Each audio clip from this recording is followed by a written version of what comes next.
Every year I try to do this video and something happens. Like right now, my glasses are reflecting the freaking computer, but we're not gonna let that get in the way this year.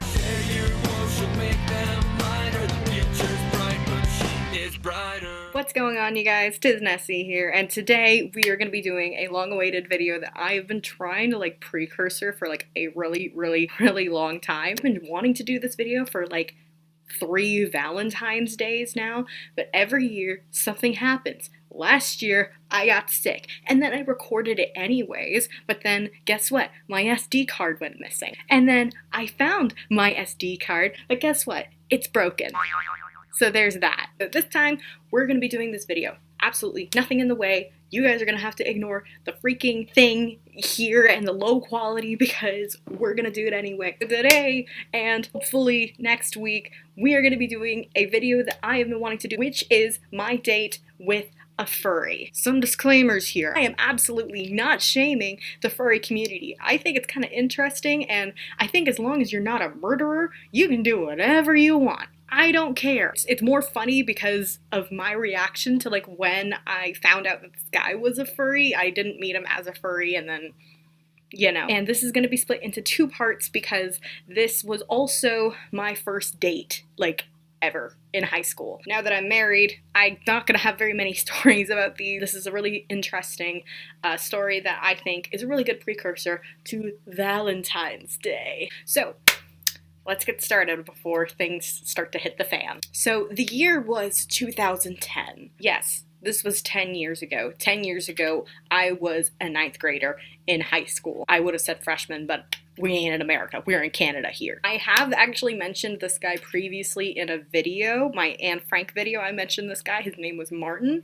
That's obviously his fake name, and he was also in Forbidden Woods. That's why I called him Martin. I wonder if I should keep it or if I should call him something else like Nick Wilde. You know what? Let's call him Nick Wilde. Let's do this for fun. So Nick Wilde and I were both in the 9th grade when we met. We were introduced by a friend of a friend.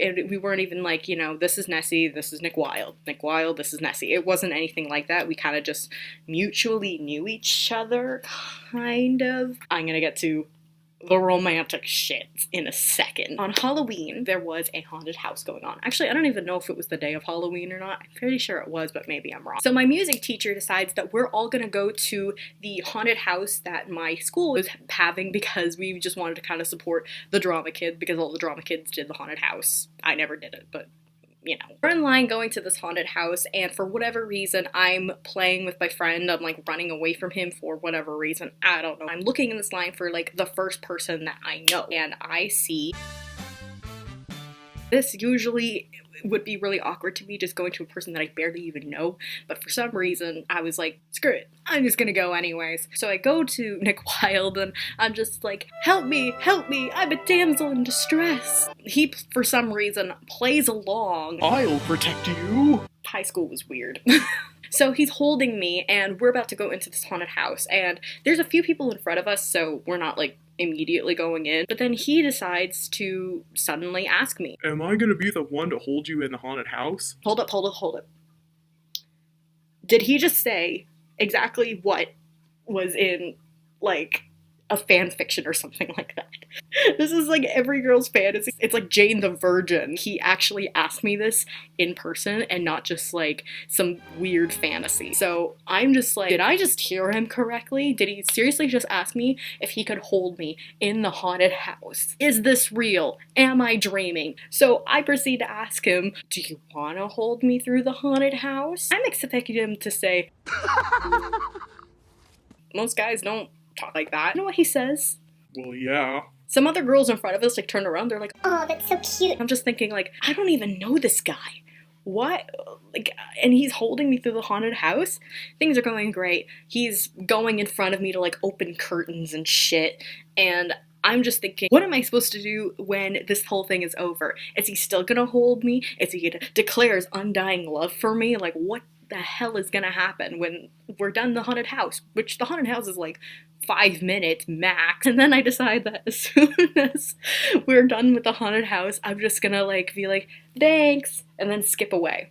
which is exactly what I do. And then I don't talk to this guy again because why? I run off to Disney World. This was literally like my one day, and then I went to Disney World for vacation. I figured if he adds me on Facebook, then like maybe something is gonna happen. I don't know this guy. I don't know if he had like some weird crush on me like from afar or something, and like this was his chance. I don't know, like, what's this guy's deal? Or is he just, like, this sweet to everybody? Ugh, the things that go on in a woman's mind. Or teenager. He didn't add me on Facebook or anything, but I Facebook stalked him and then I added him because I was like, you know what? Sometimes you need to do the first move.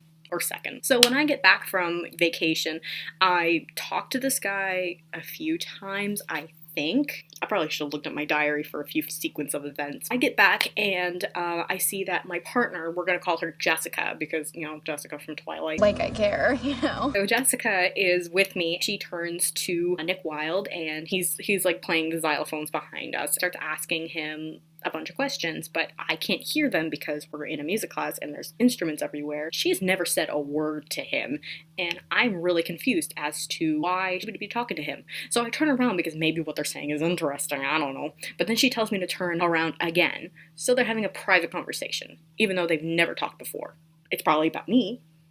But okay. So I go back to doing my thing. I'm playing my clarinet. Next thing you know, Jessica taps me on the shoulder and she says, Hey, Nick Wilde likes you. This is so weird. He barely even talked, and yet here he is, and he likes me. Of course, I don't like him back because I don't know him. I mean, what he did at the haunted house was like really sweet, but again, I don't know him. So I turn around to him and I say, you know, if you like me, just ask me out. To which he responded, Okay. and then that was it. Like, that was literally all there was for conversation. I was half expecting him to immediately ask me out, like, hey, ask me out. You want to go out? Okay. But no, he didn't. So I was actually glad he didn't because that meant that we could actually take some time to get to know each other. Because who knows, maybe I'm a psycho and he would lose interest. Or maybe he's a psycho and I don't want to go out with him. So we decided to text. I don't know who asked who. I feel like I may have asked for his number first. We're texting, we're talking on Facebook, introduce him to my friends, hanging out like every day at lunch with my friend. I'm gonna call her something else now, but she used to be called Marie, but we're now gonna call her Katie. Like I care, you know. We're hanging out with Katie, and it's great. Like, all three of us just hanging out, and he seems like really, really sweet. And I just start to develop a crush on him because, you know, he was really, really nice. Being in my head, I'm just thinking, knowing my luck in men, which was like lack thereof, he's probably not gonna like me back anymore. Because, I mean, that's the dream, right? Like, going out with someone who actually likes you back. It's now November, and I asked him if he wants to go to my sister's birthday party because there's going to be a lot of people there, and he could also meet my friend Austin. But he said he wasn't sure if he could go or not because it was also his brother's birthday. The day of the party comes, he doesn't tell me whether or not he's coming. I'm on the phone with my friend Austin, using the landline. I don't even know if this guy even still likes me. I mean, he told me like 2 weeks ago that he did, and now I have no idea if he likes me, but I really like him, and he might ask me out, but who knows? Let's see. Next thing you know, I got a call from, guess who? Nick Wilde on my cell phone. I tell Austin, hey, oh my god, he's calling me, just give me a second. And for some reason, my instinct was not to hang up my phone. Instinct was to keep him on the line. I proceed to answer this phone call from my cell phone. Because I was just that excited, I guess. I asked Austin, like, last year if I could, like, tell him about this, and he had no idea. He just hung up, I think. Oh my, he thought it was hilarious, too. I'm on the phone with Nick, and he says, Hey, I'm sorry. I can't go to the party. My parents said I couldn't. which I knew was gonna probably happen anyways. I mean, it's his brother, it's my sister, which one's more important? And then he proceeds to tell me the words that I had been waiting for years to hear. I was also wondering if on Monday you'd like to go out with me. Sure. Yeah.